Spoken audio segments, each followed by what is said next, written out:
आज की हमारी कहानी का शीर्षक है 5 बेटियों की शादी। तो चलिए शुरू करते हैं। अमर सिंह एक शहर में दर्जी की दुकान चलाता था। उसकी 5 बेटियां थीं। अमर सिंह एक बेटा चाहता था, जिसके कारण 5 बेटियों को जन्म देने के बाद उसकी पत्नी का देहांत हो गया। अमर सिंह अपनी बड़ी बेटी शकुंतला को चाहता था, बाकी चारों से नफरत करता था। एक दिन अमर सिंह घर आया। वह घर आकर बैठा ही था, तभी शकुंतला उसके पास आई। शकुंतला, पापा, आप बहुत परेशान लग रहे हैं, क्या बात है? अमर सिंह, बेटा, मैं इतनी थोड़ी सी कमाई में तुम सबकी शादी कैसे करूँगा, यही सोचकर परेशान हूँ। भगवान या तो मुझे उठा ले या इन चारों को, जिन्हें देखकर मेरा खून जलता रहता है। शकुंतला, पापा, आप ऐसा मत कहिए, हमारी माँ तो पहले ही हमें छोड़कर चले गई। अब आप भी ऐसा कहेंगे तो हमारा क्या होगा? मैं काम ढूंढ रही हूँ, अगर मुझे काम मिल गया तो सब काम हो जाएंगे। मैं आपसे वादा करती हूँ, पहले अपनी सभी बहनों की शादी करूँगी, बाद में अपनी शादी करूँगी। अमर सिंह, बेटी, मुझे पता है तू बहुत समझदार है, बस तुझे ही देखकर मैं जिंदा हूँ। अमर सिंह की चारों लड़कियां, सुमन, रश्मि, चंचल और सबसे छोटी भावना, यह सब बातें सुन रही थी। अमर सिंह अपने कमरे में चला गया। तब चारों बहनें रोते हुए शकुंतला के पास आई। भावना, दीदी, पापा हमें बिल्कुल पसंद नहीं करते, हम कहाँ जाए? शकुंतला, तुम चारों चुप करो, पापा परेशान हैं इसलिए ऐसा बोल रहे हैं। भला कोई अपने बच्चों से नफरत करता है? और फिर मैं हूं ना तुम्हारा ध्यान रखने के लिए। मेरे होते हुए तुम्हें चिंता करने की कोई ज़रूरत नहीं है। चलो जाओ, सो जाओ। चारों अपने कमरे में चली जाती है। रात को शकुंतला को नींद नहीं आती। वह बैठकर यह सोच रही थी कि क्या करे। इसी सोच विचार में कब रात बीत जाती है पता ही नहीं चला। अगले दिन शकुंतला अपनी छोटी दोनों बहनों को स्कूल भेजकर काम ढूंढने निकल जाती है। वह एक दुकान पर जाती है। शकुंतला, सेठ जी, मुझे आपकी दुकान में कोई काम मिल सकता है क्या? दुकानदार, नहीं, हमारी दुकान पर कोई काम नहीं है, आगे जाओ।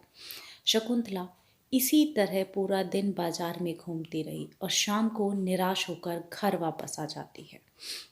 अगले दिन वह फिर से कई दुकान पर काम मांगने जाती है, लेकिन उसे काम नहीं मिलता। शाम को जब वह घर आती है तो देखती है उसके पापा पलंग पर लेटे हुए हैं। शकुंतला, पापा, आज आप जल्दी आ गए, क्या बात है? अमर सिंह, बेटी, मुझे बुखार है, इसलिए आज मैं घर जल्दी आ गया। अमर सिंह काफ़ी दिनों तक बीमार रहा, जिसके कारण वह दुकान पर नहीं जा सका। घर में भूखे मरने की नौबत आ गई थी।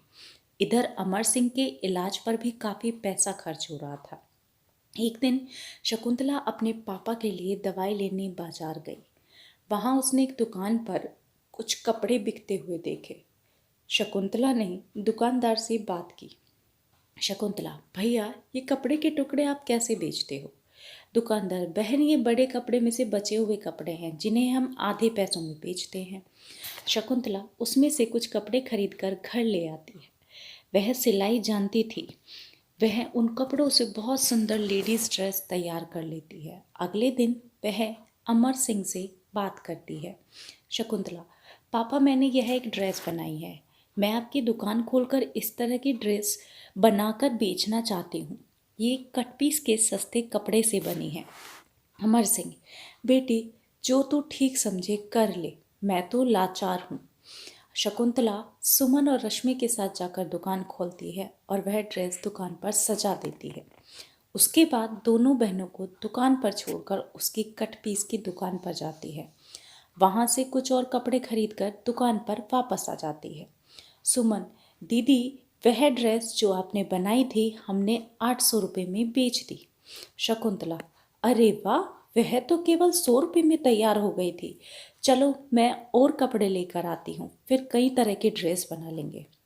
शकुंतला, सुमन और रश्मि मिलकर ड्रेस बनाने लगती है। उनकी ड्रेस ग्राहकों को पसंद आती है और हाथों हाथ बिक जाती है। तीनों बहनें उस दुकान को बुटीक में बदल देती हैं। चंचल और भावना घर पर अमर सिंह को संभालती थी। इसी तरह समय बीतता रहा। एक दिन एक लेडीज़ दुकान पर आई। लेडीज़, मेरा नाम कोमल है, मैं एक फैशन डिज़ाइनर हूँ। तुम्हारी ड्रेस मुझे बहुत पसंद है। मैं चाहती हूँ कि तुम यह काम आगे बढ़ाओ। इसके लिए मैं तुम्हें 1000 ड्रेस का ऑर्डर दे रही हूँ। यह लो 5 लाख रुपए, इससे फैक्ट्री लगा लो। शकुंतला, लेकिन मैडम हम इतना कैसे कर पाएंगे? लेडी, तुम उसकी चिंता मत करो। कल से मेरे ऑफिस से कुछ लोग आएंगे, वे तुम्हारी पूरी फैक्ट्री लगवा देंगे।